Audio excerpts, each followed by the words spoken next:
Bismillahirrahmanirrahim. Assalamualaikum warahmatullahi wabarakatuh. Alhamdulillahi rabbil alamin. Wabihi nasta'inu ala umuri dunya waddin. Thumma salatu wassalamu ala ashrafil anbiya'i wal mursalin. Nabiyina wa habibina Muhammadin wa ala alihi wa ashabihi wa man sara ala nahjihi ila yaumiddin.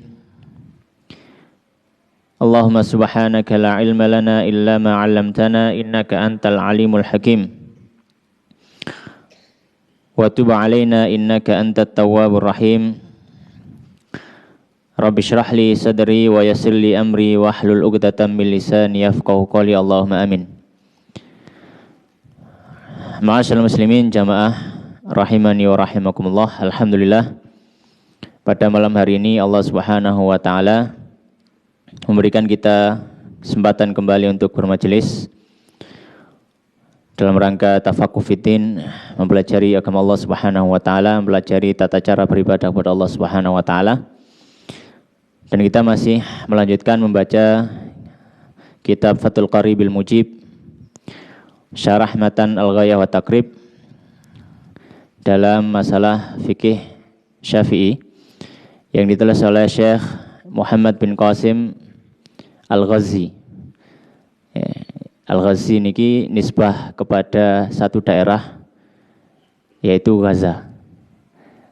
Jadi penulis kitab ini itu aslinya dari Gaza. Dan Imam Syafi'i rahimahullah taala beliau lahir di Gaza.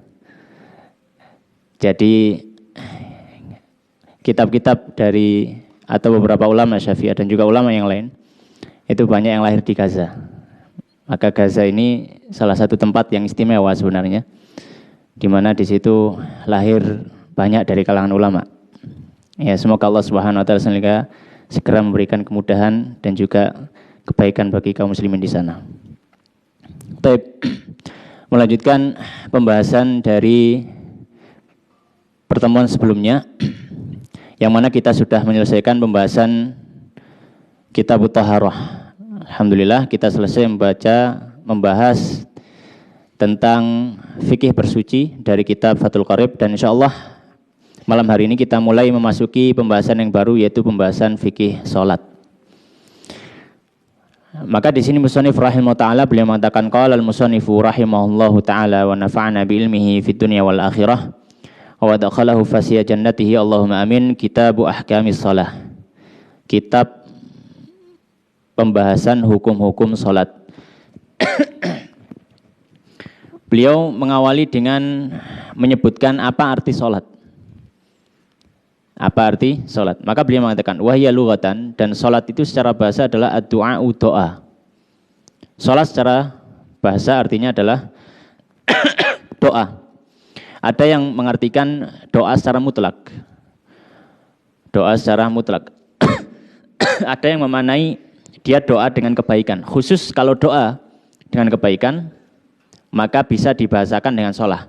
Tapi kalau doa keburukan, maka tidak bisa dibahasakan dengan sholat. Di antaranya apa? Contohnya apa? Landasannya apa? Allah Subhanahu wa taala menyampaikan di dalam Al-Qur'an, di mana Allah Subhanahu wa taala berfirman, "Wa shalli 'alaihim inna shalataka sakanun lahum."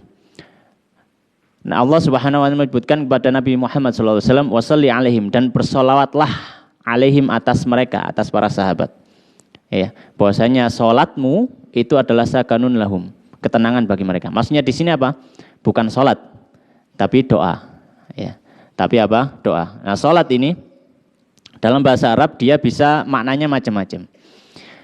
Ya, kalau misalkan dikatakan shalla ala, itu maknanya bisa dua, ya.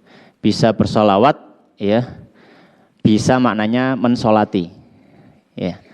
Ya, bisa bersolawat, bisa menyolati, ya. Jadi misalkan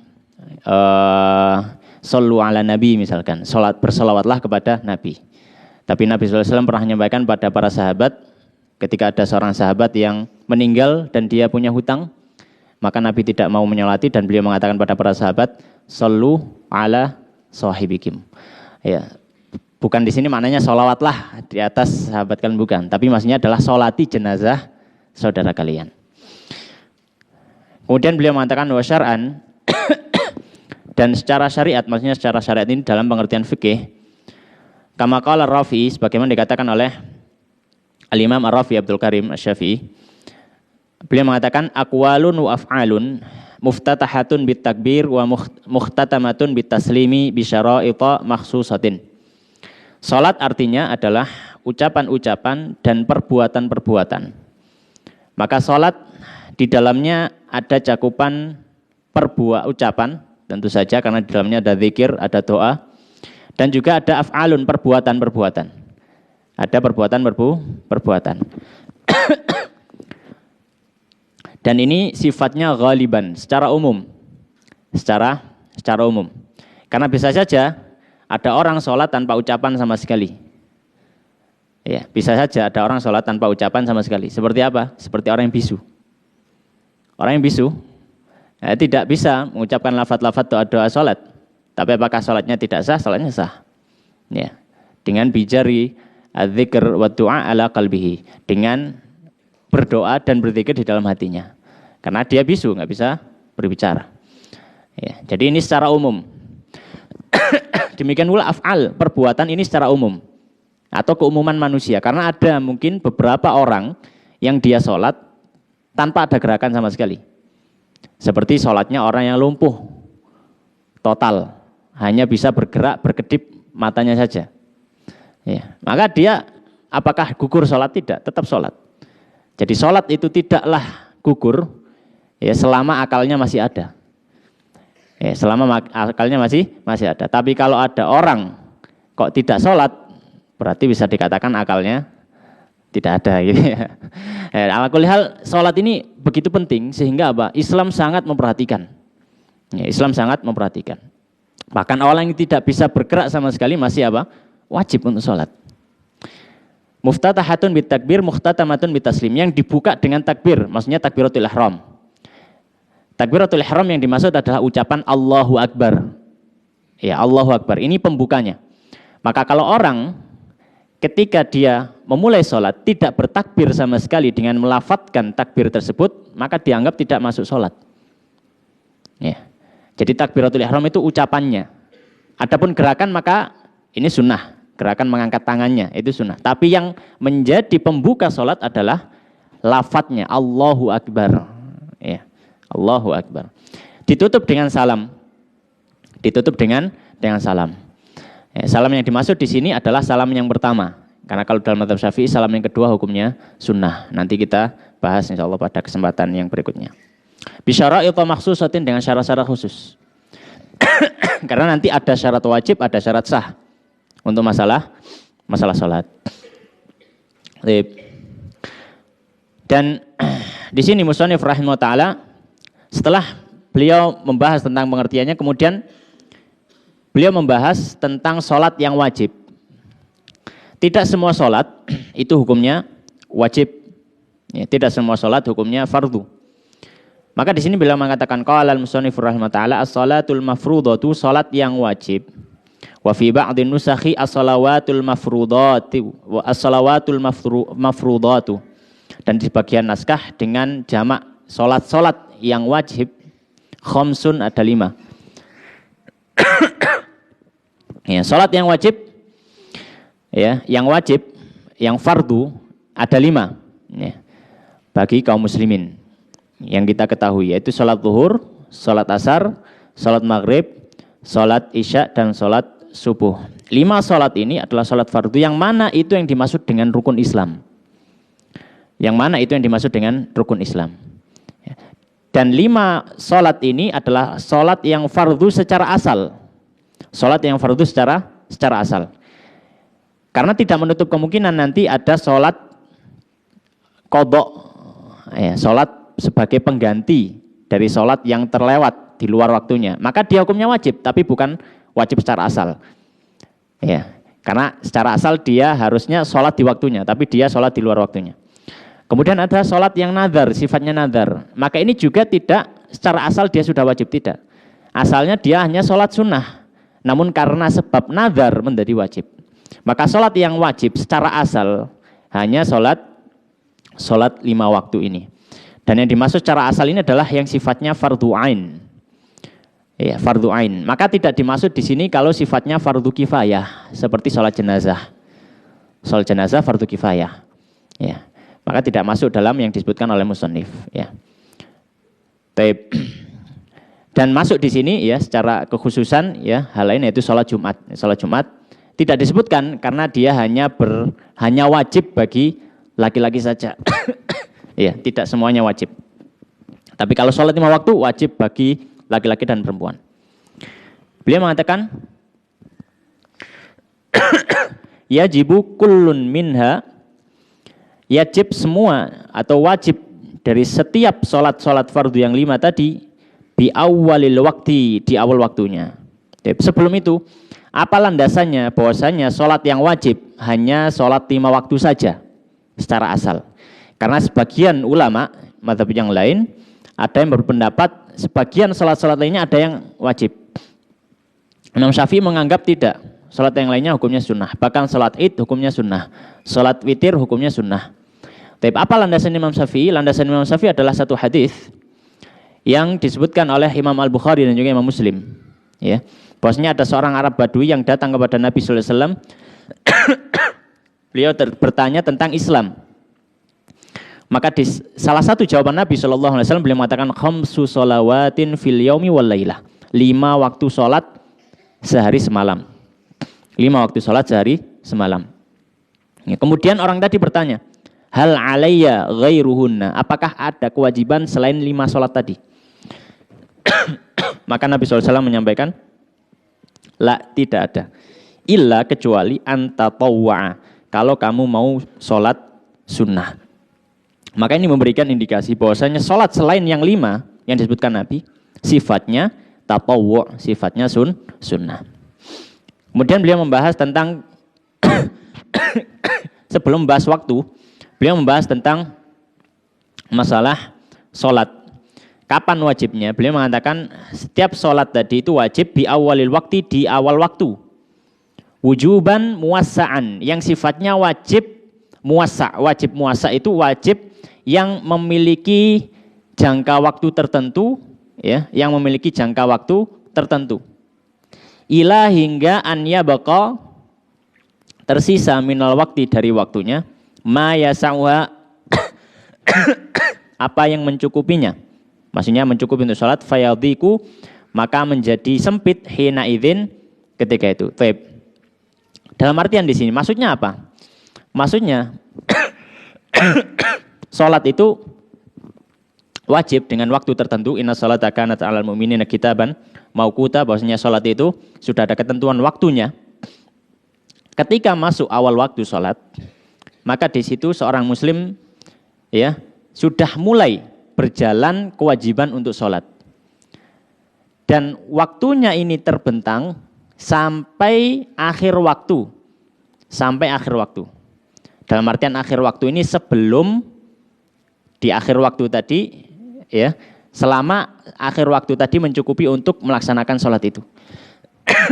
Jadi kalau misalkan gini, namanya kalau misalkan sholat zuhur, waktu sholat zuhur itu jam 12 sampai jam 3 misalkan. Maka ketika seorang masuki jam 12, maka ketika itu dia punya kewajiban untuk sholat. Pertanyaannya, apakah kalau dia mengakhirkan sholatnya, enggak di jam 12 tepat langsung wudhu langsung sholat, misalkan dia sholat jam 2, apakah dia berdosa? Apakah dia berdosa? Kita membicarakan tentang dosa, bukan masalah tentang keutamaan.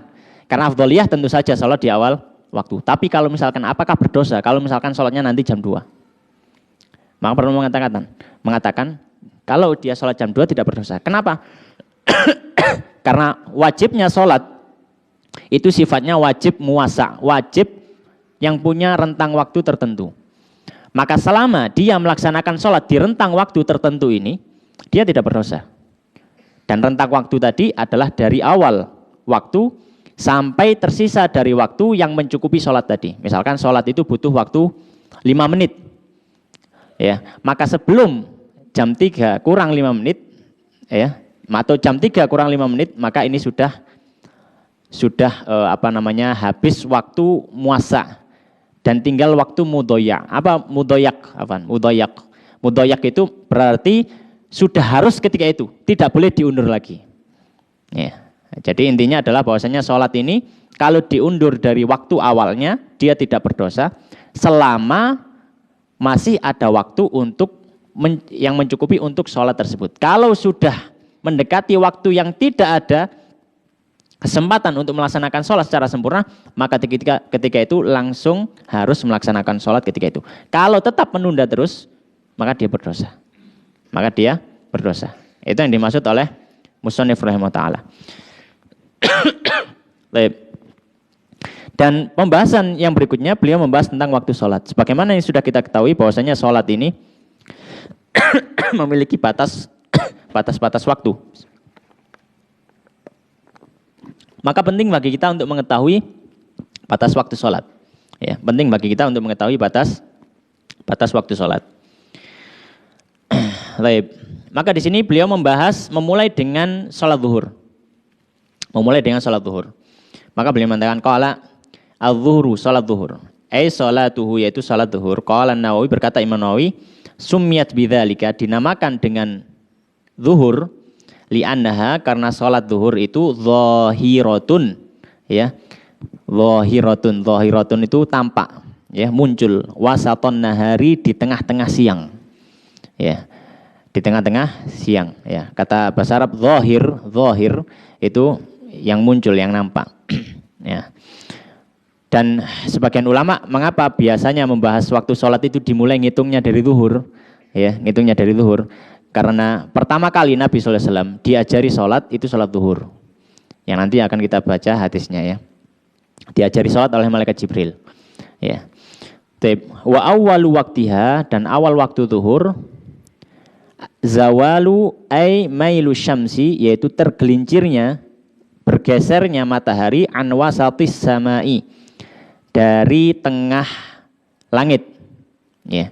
Maksudnya dari tengah langit, yaitu apa? Waktu zuhur itu ketika matahari tergelincir sedikit ke arah barat, tidak berada tepat 90 derajat di atas kita. Ya, itu awal waktu zuhur. La bin nadhari li nafsil amri bal lima yadhharu lana. Tidak hakikatnya dia memang sudah tergelincir, akan tetapi yang tampak bagi kita saja. Maksudnya apa? Makanya mungkin itu waktu zuhur, tapi ketika hakikatnya matahari sudah mungkin bergeser agak jauh, karena mungkin kita tidak mengetahui yang benar. Tapi kita hanya mengukurnya sesuai dengan pandangan kita saja. Wa yu'rafu dzalikal mailu, dan diketahui pergeseran matahari itu bitahawulil dhilli, dengan perubahan bayangannya ila jihatil masyriqi, ke arah timur. Maka kalau misalkan kita meletakkan syakhis, meletakkan satu tongkat misalkan, kemudian ada bayangan yang sudah bergeser ke arah timur, maka ini menunjukkan apa? Mataharinya sudah bergeser ke arah barat. Ya. Itu maksud beliau. Ba'da tanahi kisarihi alladhi huwa ghayatu irtifa'i syamsi. Ya, setelah bayangan dari benda tadi, atau bayangan dari tongkat tadi itu sudah memendek secara maksimal. Ya, memendek secara maksimal. Karena kalau matahari berada tepat di atas atau 90 derajat, itu di beberapa tempat mungkin memang tidak ada bayangan sama sekali. Tapi kalau di negara-negara pada umumnya yang kebanyakan masih ada bayangannya. Maka ini bayangan maksimal terpendek. Nah, itu berarti dalam posisi 90 derajat. Nah, setelah maksimal terpendek, maka dia akan bergeser ke arah timur bayangannya. Wa akhiruhu, dan akhir waktu, ya. Ai waktu zuhri, yaitu waktu zuhur, idza sara dhillu kulli syai'in mithlahu, ketika berubah bayangan setiap benda seukuran benda itu. Ba'da ay ghairi dhilliz zawali, setelah, ya, selain dari bayangan ketika dia posisi zawal, maksudnya di sini posisi istiwa. Ya. Jadi kalau misalkan ketika matahari tepat istiwa, tepat 90 derajat, itu ada bayangan, masih ada bayangan, misalkan 1 cm, ya. dan bendanya 5 cm misalkan, maka akhir waktu zuhur adalah ketika bayangannya 6 cm. Kenapa? Karena dia harus dikurangi 1 cm, karena 1 cm itu sebenarnya harusnya tanpa bayangan. Karena dia berada matahari tepat 90 derajat. Ya, tapi karena tadi pas 90 derajat ada tambahan 1 cm dan bendanya 5 cm, maka habis waktu zuhur ketika bayangannya 6 cm. Ya. Dikurangi 1 cm karena apa? Zilluz zawal, istilahnya zilluz zawal atau zil istiwa. Wa zillu, dan zil lughatan secara bahasanya as-satru, secara bahasa adalah bayangan. Taqulu, kau mengatakan ana fi dhilli fulanin ai sitrihi. Ya, ketika dikatakan aku berada di bayangannya fulan, maksudnya adalah aku berada ya dalam ditutupi oleh fulan ya. Walaysa dhillu adamu syamsi kama qad yutawaham, bal huwa amrun wujudiyun yakhluquhullahu ta'ala linaf'il badani wa ghairihi. Ya. Dan bayangan itu bukanlah ketiadaan matahari sebagaimana yang dirasangkai oleh sebagian orang, akan tapi dia adalah sesuatu yang nyata yang Allah ciptakan untuk memberikan manfaat bagi badan, karena tujuannya bayangan tadi itu apa? Melindungi orang dari panas matahari, wa ghairi dan selainnya. Baik. Maka intinya di sini untuk salat yang pertama yaitu salat zuhur. Salat zuhur maka waktunya adalah ketika zawal, ketika matahari sudah mulai bergeser ke arah barat sedikit dari posisinya tepat di atas kepala kita. Dan akhirnya kapan? Akhirnya adalah ketika bayangan suatu benda itu tingginya atau panjangnya sama dengan benda tersebut. Ya, dan yang akan kita bicarakan ini mungkin bermanfaat pada masa lampau ya. Ketika orang belum ada jam ya, orang mau adzan itu lihat dulu di depan ada ada tongkatnya, ada pantomnya, itu baru lihat kalau sudah seperti itu baru adzan gitu. Tapi sekarang alhamdulillah ada fasilitas luar biasa ya. Ada jam digital, ada aplikasi luar biasa, ya tinggal kita ngikuti situ saja. Tapi yang aku lihat ya, ini tetap menjadi satu ilmu ya, menjadi satu ilmu. Tapi dalilnya apa? Dalilnya adalah hadis yang diriwayatkan oleh Imam Abu Dawud dan juga Imam Tirmidzi. Hadis tentang imamahnya Jibril. Jadi Jibril itu pernah ngimami Nabi SAW. Kapan itu? Yaitu setelah Isra Mi'raj. Nabi kan tidak disampaikan tata cara sholatnya dan kapan waktunya. Maka itu Nabi SAW setelah selesai Isra Mi'raj diajari dan kapan waktunya oleh Jibril. Maka Jibril datang 2 kali kepada Nabi SAW. Pada kali yang pertama Jibril datang di awal waktu. Kali yang kedua Jibril datang di akhir waktu. Maka di sini diantaranya beliau mengatakan, Nabi SAW bersabda, Amani Jibril alaihissalam indal bait marrataini. Pernah malaikat Jibril mengimamiku di sisi Ka'bah 2 kali. Fasalla biyadh-dhuhra hina zalatis syams. Maka dia kali yang pertama dia salat zuhur ketika matahari mulai bergeser ke barat. Ya. Wa kanat qadra syirak. Ya, dan bayangan yang ada itu seukuran apa? Seukuran tali sandal. Ya, tidak terlalu panjang. Kemudian setelah itu menyebutkan salat-salat yang lainnya, ya, salat asar dan seterusnya. Kemudian hari yang kedua Jibril datang, falamma kanal ghad, ketika besok harinya, shalla biyadh-dhuhra, Jibril datang ya untuk salat zuhur, hina kana dhilluhu mithlahu, ketika bayangan satu benda itu sepanjang benda tersebut. Ya, maka ini menjadi dalil bahwasanya itu adalah waktu zuhur. Kemudian berikutnya yaitu waktu asar. Qala al-musannifu rahimahullah ta'ala, wal asru, dan asar, sholatuha, yaitu maksudnya adalah sholat asar. Wa sumiyat bidzalika, dan dinamai dengan hal tersebut, limu'asaratiha waqtal ghurubi, karena mu'asarahnya, karena berdekatannya dia dengan waqtal maghrib, waqtal ghurub, dengan waktu tenggelamnya matahari. Ya. Awal waktunya kapan? Wa awal waktiha, dan awal waktunya adalah az-ziyadatu ala dhillil mithli, yaitu ketika lebih atau melewati dari bayangan yang sepanjang benda tadi. Maka selesai salat zuhur, selesai waktu zuhur, bertambah bayangan sedikit sudah masuk waktu asar. Ya, jadi waktu sholat itu masuk ketika selesainya waktu sholat sebelumnya. Jadi seperti itu. Ya. Baik. Dalilnya apa? Dalilnya diantaranya hadis Jibril, ya. Hadis Jibril yang sudah disebutkan di pembahasan atau di pembahasan waktu zuhur. Di situ disebutkan wa shalla biyal asra hina kana dhilluhu mithlahu. Dan malaikat Jibril mengimamiku salat asar ketika panjang bayangan dari suatu benda itu sepanjang bendanya. Jadi pas habisnya waktu sholat zuhur. Kemudian besoknya ya Jibril datang dan mengimami sholat asar dan beliau mengatakan wasalla bil asra hina kana dhilluhu mithlaihi. Besoknya datang dan mengimami sholat asar ketika panjang satu benda atau panjang bayangan satu benda 2 kali lipatnya. Maka kalau bendanya seukuran 5 cm, maka Jibril datang dan mengimami Nabi sholat asar ketika bayangan benda tadi panjangnya 10 cm, 2 kali lipatnya. Ya. Kemudian beliau mengatakan walil asri khamsatu awqatin. Dan asar itu punya 5 waktu. Asar punya 5 waktu. Perlu diketahui bersama di sini bahwasanya dalam pembahasan waktu sholat biasanya para fuqaha membagi waktu sholat. Jadi dalam satu waktu sholat ada beberapa bagian. Ya, ada beberapa bagian. Fungsinya apa? Fungsinya macam-macam. Ya, maka ada yang namanya waktu fadilah. Waktu fadilah. Namanya fadilah, maksudnya apa? Maksudnya waktu fadilah. Orang yang menjalankan sholat di waktu fadilah ini, maka dia mendapatkan keutamaan sholat di awal waktu. Ketika dia melaksanakan apa? Sholat di waktu fadilah. Ya.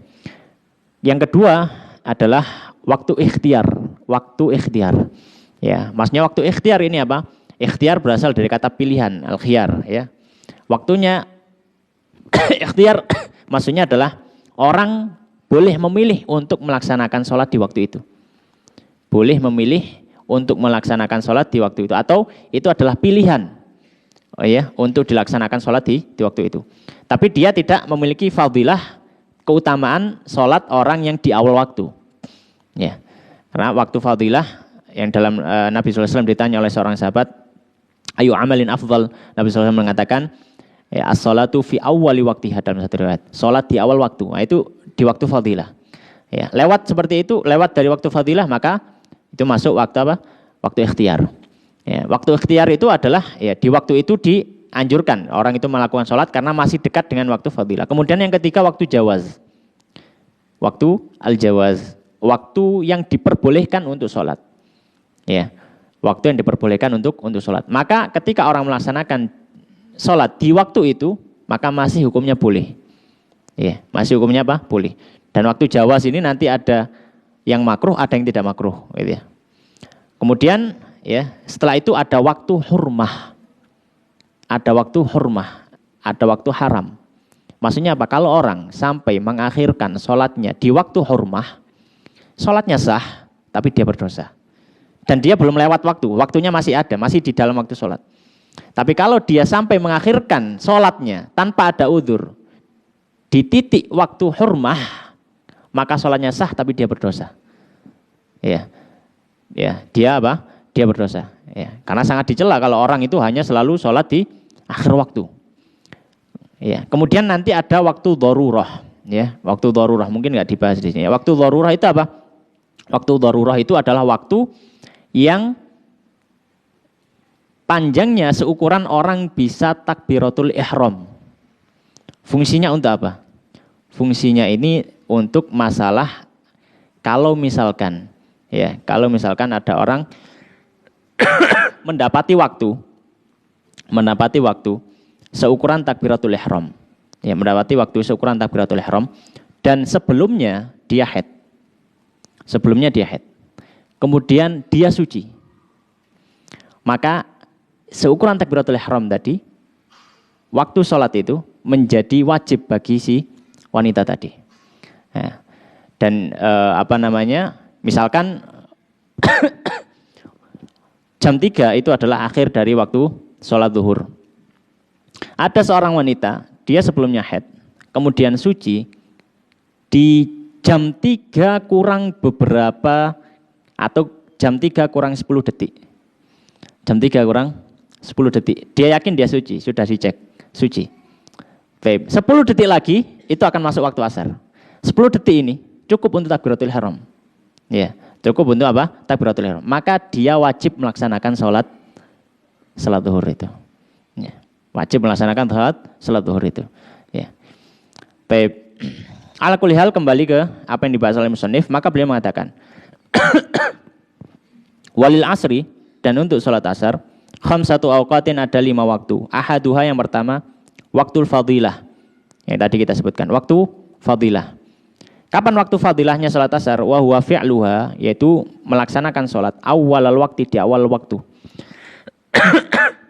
Para ulama memberikan batasan. Awal waktu itu kapan? Awal waktu itu ketika masuk waktu sholat. Diperkirakan orang itu ketika masuk waktu sholat, langsung dia melakukan hal-hal yang dibutuhkan untuk persiapan sholat. Kemudian waktu yang dibutuhkan untuk berangkat ke tempat sholat. Dan waktu yang dibutuhkan untuk melaksanakan sholat. Dan hal-hal yang diminta, termasuk sholat sunnah juga sebelumnya misalkan. Maka kalau masih dalam batas waktu ini, maka masih waktu fadilah. Ya, mungkin berapa menit ya, sebagian masyayikhuna, guru-guru kami mengatakan ya sekitar 20 menitan atau 15 menit dari awal masuk waktu. Nah, ini waktu fadilah. Ya, waktu fadilah. Wasani, yang kedua, ketika orang melaksanakan sholat di waktu itu, maka dia mendapatkan keutamaan sholat di awal waktu. Wasani, dan yang kedua waktul ikhtiar, waktu ikhtiar. Ya, yang tadi kita sebutkan, ya hendaknya orang itu melakukan sholat di waktu itu. Beliau mengatakan wa asyara lahu biqaulihi, beliau mengisyaratkan dengan ucapannya wa akhiruhu fil ikhtiar, dan akhir waktu dalam ikhtiar, ya, waktu ikhtiar ila dhillil mithlaini, ketika bayangan benda 2 kali lipat panjangnya, maka ini akhir dari waktu ikhtiar. Ya, akhir dari waktu ikhtiar. Wasalitsu, dan yang ketiga waktul jawaz, waktu yang boleh, masih boleh orang itu sholat. Masih boleh, masih belum berdosa kalau misalkan sholat di waktu itu. Wa asyara lahu biqaulihi, dan beliau mengisyaratkan dengan ucapannya wa fil jawazi, dan dalam ya kebolehannya ila ghurubi syamsi, hingga tenggelamnya matahari. Warabi, dan yang keempat waktu jawazin bila karahah, ya waktu boleh tanpa adanya kemakruhan. Wa huwa min masiridzil mithlaini ilal isfirar, ya. Yaitu apa? Yaitu ketika bayangan satu benda 2 kali lipatnya sampai cahaya matahari mulai menguning. Jadi kalau diurut, yang pertama waktu fadilah, ya dari awal waktu sampai sekitar itu tadi, sekitar yang dibutuhkan orang untuk persiapan sholat, itu waktu fadilah. Kemudian waktu yang kedua waktu ikhtiar, yaitu sampai bayangan satu benda 2 kali lipatnya. Kemudian yang ketiga waktu jawaz, waktu boleh. Waktu boleh yang bila karoha, tanpa ada kemakruhan, itu sejak panjang satu benda 2 kali lipatnya sampai apa? Sampai cahaya matahari mulai menguning.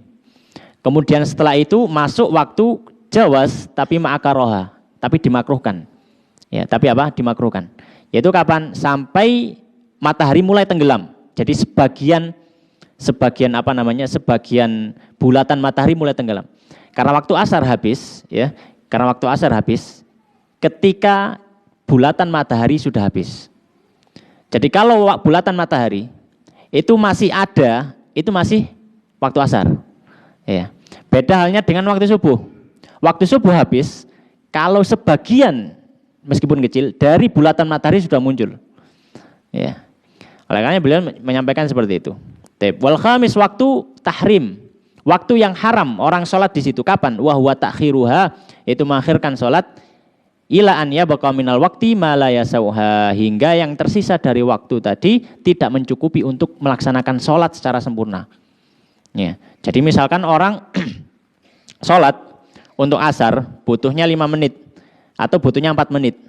Tapi dia hanya tersisa waktu 3 menit atau 2 menit untuk sholat. Maka di situ sudah haram. Dalam artian haram itu dia tetap harus sholat ketika itu dan dia berdosa. Kalau tidak ada uzur mengakhirkan sholat tersebut. Baik, itu waktu asar. Ya, waktu asar. Baik, mungkin akan ada pertanyaan. Ketika di hadis Jibril, Nabi SAW menyampaikan bahwasanya malaikat Jibril sholat asar yang hari kedua bersama Nabi ketika panjang satu benda atau panjang bayangan satu benda itu 2 kali lipatnya. Iya. Bukankah itu akhir berarti? Bukankah itu apa? Akhir. Maka kita katakan, ya itu bukan akhir, tapi tadi masuknya adalah masuk waktu yang dipilihkan, waktu ikhtiarnya. Karena dalam hadis lain Nabi SAW menyampaikan waman adraka raq'atan minal asri qabla an taghruba syams faqad adrakal asr. Siapa yang mendapati 1 rakaat dari salat asar sebelum matahari tenggelam, maka dia sudah mendapati salat asar. Maka di situ menunjukkan bahwasanya salat asar ini waktunya habis sampai datang salat maghrib. Itu. Baik. Kemudian berikutnya ya, tentang salat maghrib. Setelah habis waktu salat asar, maka masuk salat maghrib. Qala al-musannifur rahimahullah wal maghribu, dan maghrib salatuha, yaitu salat maghrib. Wasumiyat bidzalika, dinamai salat maghrib li fi'liha, karena pengerjaannya waqtal ghurubi, di waktu tenggelamnya matahari. Ya, maghrib berasal dari kata gharaba. Gharaba itu hilang. Ghurub, ya, ghurub itu maknanya tenggelam. Ya, ghurub maknanya tenggelam.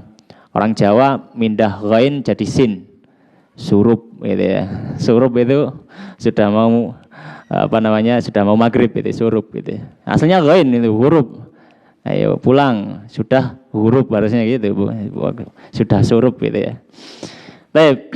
Ya, kenapa dinamai maghrib? Karena dia dilaksanakan ketika apa? Ketika ghurub. Ketika ghurub itu tenggelamnya matahari. Baik, waktu wahidun, dan waktu maghrib hanya satu. Wahwa ghurubus syamsi, yaitu tenggelamnya matahari, bijami'i kursiha, dengan seluruh bulatan matahari. Wala yadurru baqa'u syu'a'i ba'dahu, dan tidak masalah tersisanya cahaya yang masih ada setelah itu. Setelah matahari tenggelam biasanya cahaya masih ada. Apakah belum masuk waktu maghrib? Sudah masuk. Ya. Selama apa? Jadi hitungannya waktu maghrib masuk itu ketika apa? Seluruh bulatan matahari sudah tenggelam di ufuk. Maka itu sudah masuk apa? Maghrib.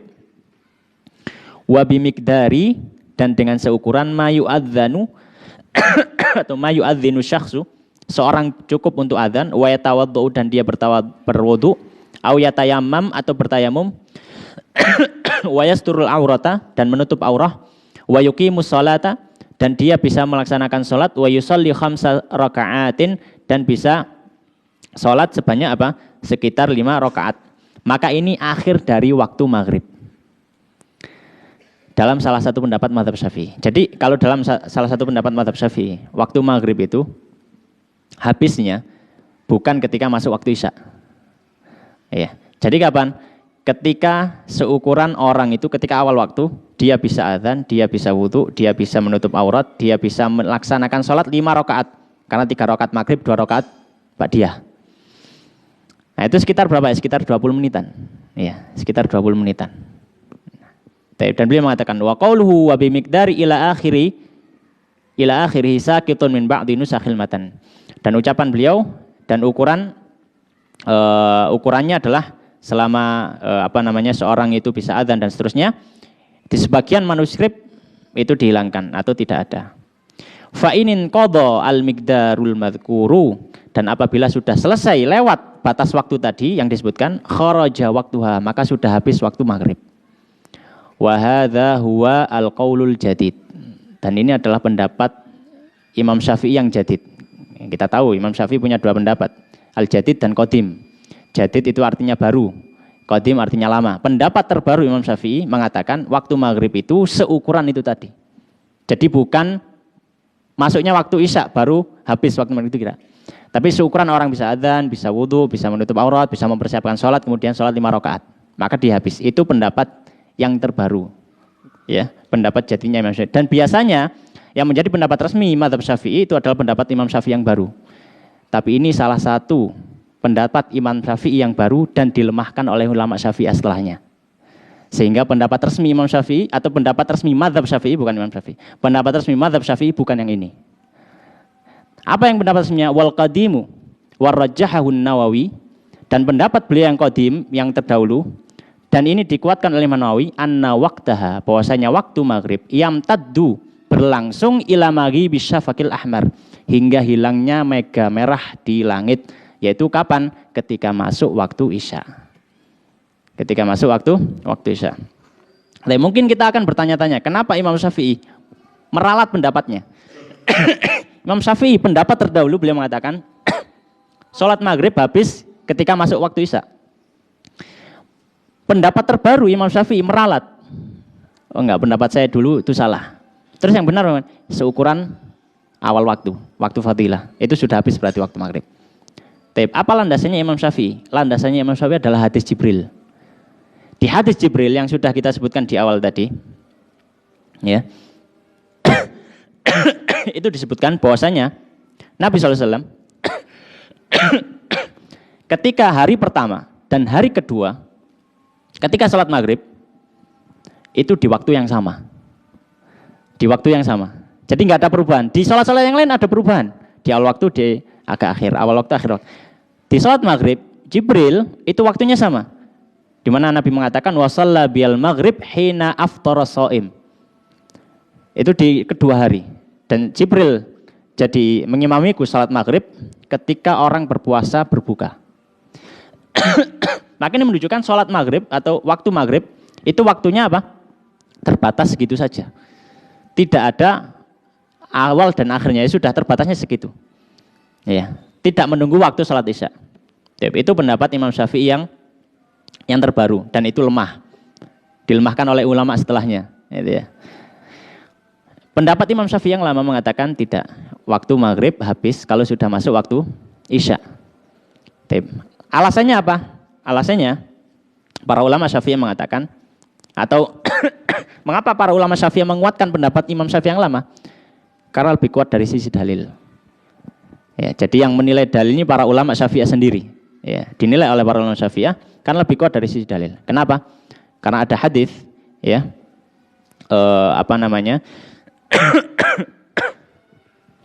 hadis yang sahih yang diriwayatkan oleh Nabi sallallahu alaihi wasallam dari Nabi sallallahu alaihi wasallam, dari hadisnya Abdullah bin Amr, beliau mengatakan, ya, Nabi sallallahu alaihi wasallam bersabda, wa waqtul maghribi malam yaghibis syafaq, dan waktu maghrib itu selama belum tenggelamnya mega, ya. Dan hadisnya ini, ya, sahih, ya, diriwayatkan Muslim, ya. Tapi maka para ulama mengatakan, yang pertama, kenapa pendapat yang lama Imam Syafi'i lebih kuat? Yang pertama, ya, dari sisi dari sisi sanad, ya, maka lebih kuat. Yang kedua, ya, ini tidak bertentangan dengan hadis Jibril, karena hadis Jibril tidak selalu memberitahu akhir waktu sholat. Ya, karena bisa dikumpulkan dalil yang ada, maka hadis Jibril dibawa ke awal sholat, awal waktu sholat. Hadisnya Abdullah bin Amr dibawa itu batas akhirnya. Jadi tidak ada hadis yang terbuang. Karena kita hanya mengambil hadisnya Jibril dengan mengambil pendapat yang baru Imam Syafi'i, hadisnya Abdullah bin Amr terbuang. Ya. Ala kulli hal, ya, itu adalah salah satu contoh, ya, dinamika pendapat dalam mazhab Syafi'i, ya. Jadi tidak semuanya pendapatnya Imam Syafi'i itu diambil, gitu, ya. Baik. Jadi intinya untuk salat maghrib, maka tadi waktunya adalah ketika tenggelamnya bulatan matahari sampai akhirnya apa? Ketika memasuki waktu salat isya. Mungkin azan terlebih dahulu, kemudian nanti insyaallah kita akan lanjutkan sedikit, ya.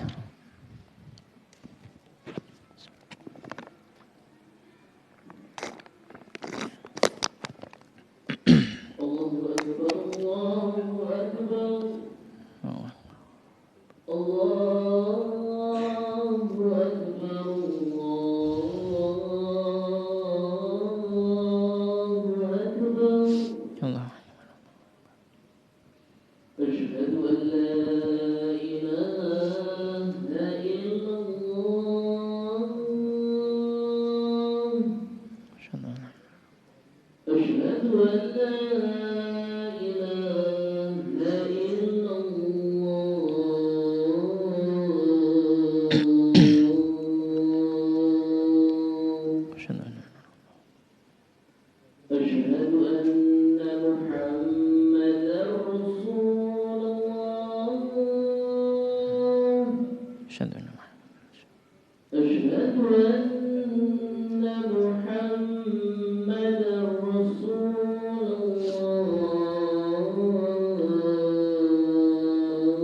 Baik, kita lanjutkan dua waktu salat lagi, yaitu salat isya dan subuh.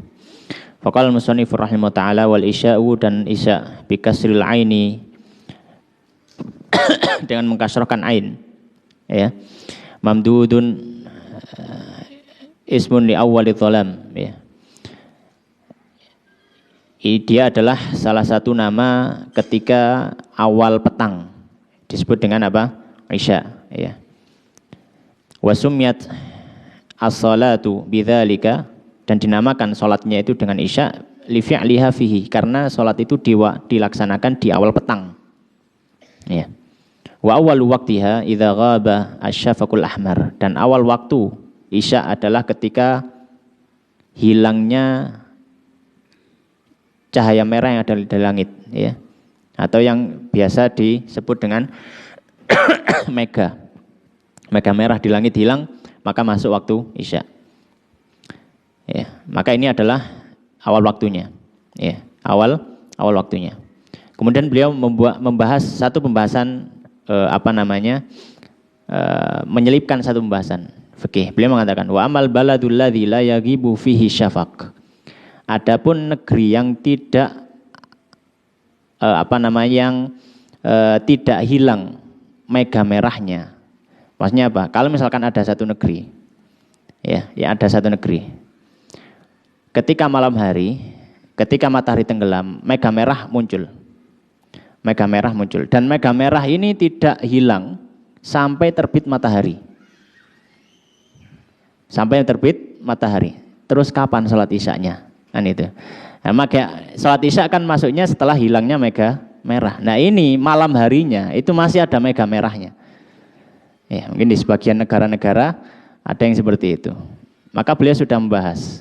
Beliau wafat tahun 819 Hijriah atau sekitar 1400-an. Ya, 1400-an Masehi.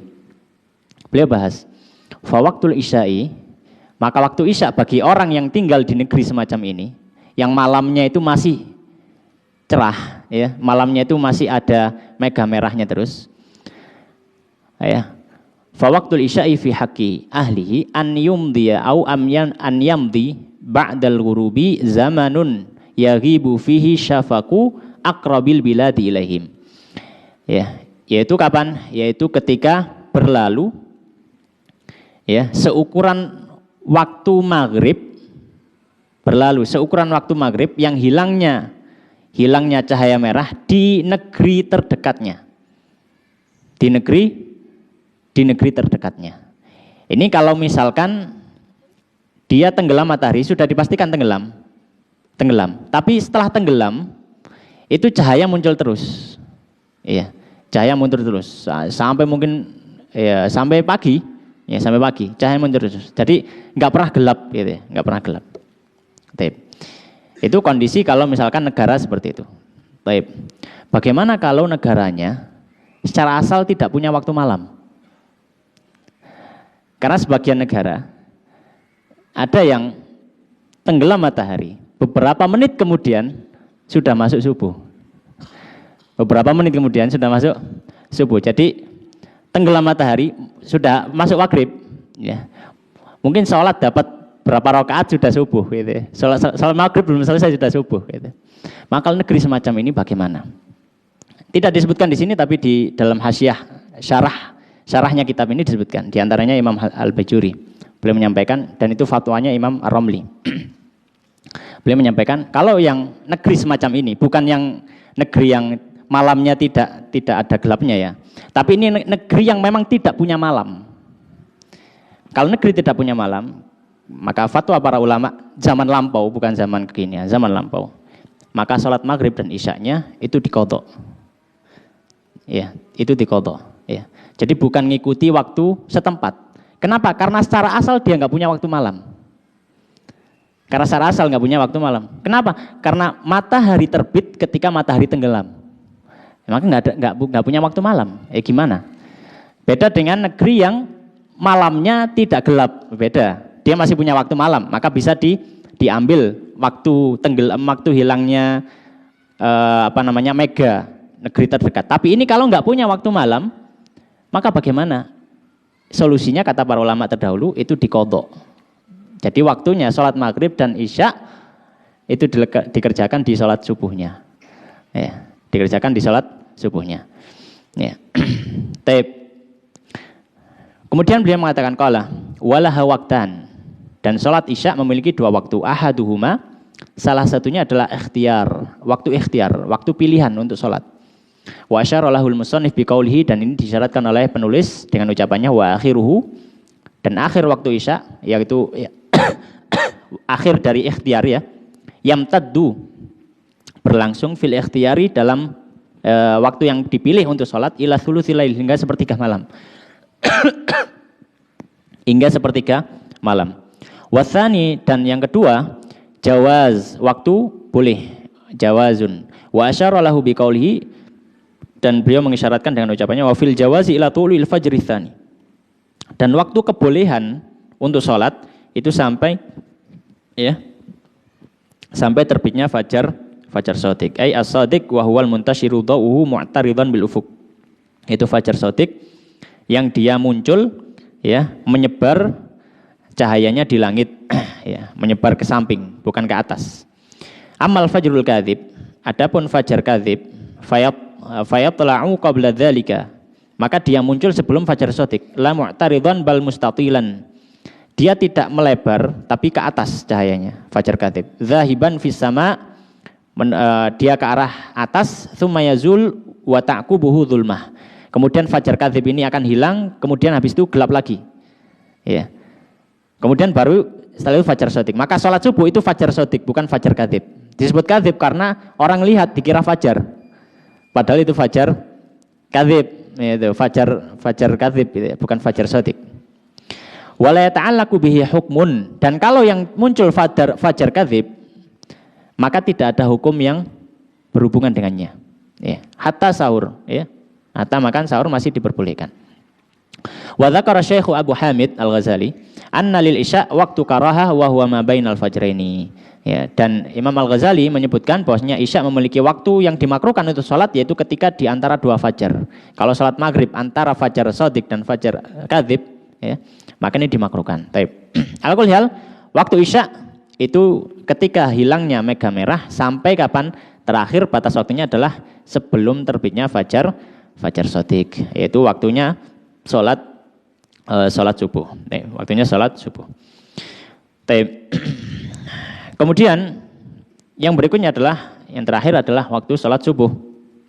Ya, waktu sholat subuh. Beliau mengatakan wasubahu, dan sholat subuh, sholatuhu, yaitu sholat subuh, wa huwa lughatan awwalun nahar. Subuh secara bahasa artinya adalah awal dari siang. Wa summiyatis sholatu bidzalika li fi'liha fi awwalihi, dan dinamakan sholat ini dengan sholat subuh ya karena dikerjakan di waktu subuh atau di awal siang. Walaha kal asri khamsatu awqat, dan dia memiliki seperti asar 5 waktu sholat. Ya, maksudnya 5 waktu yang dibagi-bagi. Ahaduha, salah satunya waktu fadilah, waktu yang utama, yaitu di awal waktu sampai sekiranya orang mempersiapkan untuk sholat. Wa huwa awwalul waqti. Orang yang melaksanakan sholat di waktu ini maka mendapatkan keutamaan sholat di awal waktu. Wasani, dan yang kedua, waktul ikhtiyar, waktu yang dipilihkan untuk orang itu bisa sholat. Ya. Wa dzakarul musannif fi qaulihi, dan ini yang disebutkan oleh musannif dalam ucapannya, wa awwalu waqtiha tulu'ul fajri tsani wa akhiruhu fil ikhtiyari ilal isfar. Dan awal waktu subuh adalah ketika terbitnya matahari, terbitnya fajar shadiq, fajar kedua. Dan akhir waktu dalam artian ikhtiar, pilihan. Ilal isfar, ketika isfar. Isfar itu kapan? Wa huwal idha'ah, yaitu ketika langit sudah mulai cerah. Maka itu namanya isfar.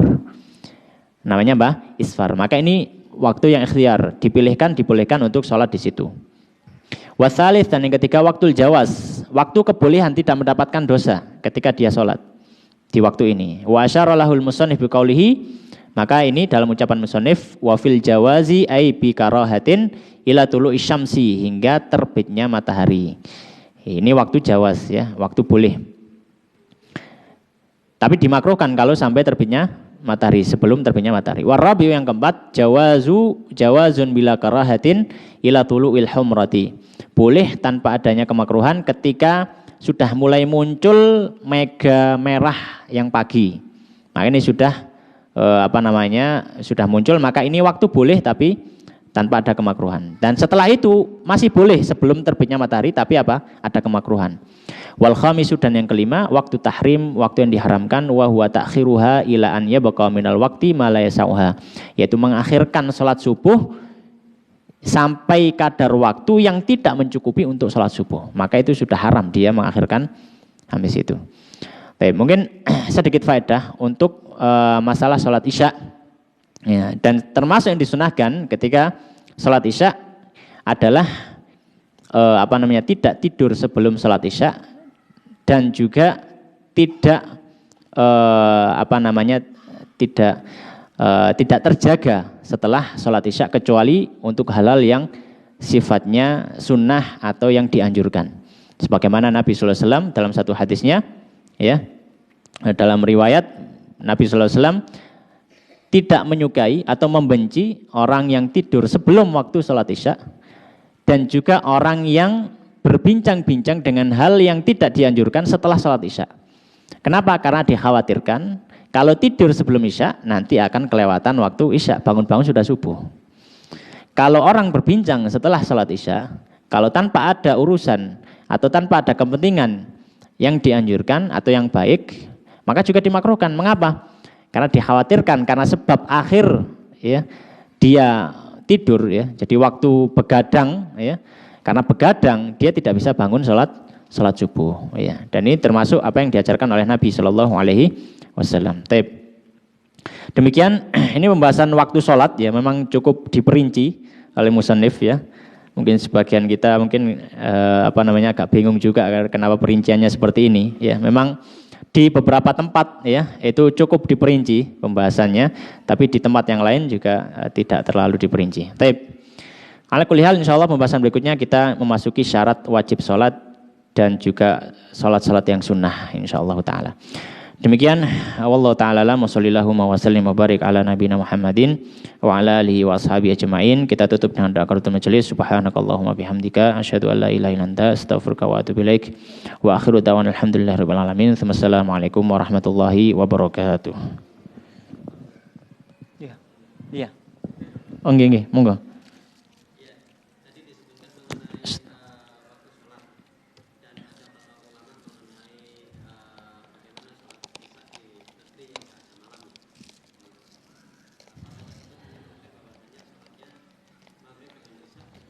Ya.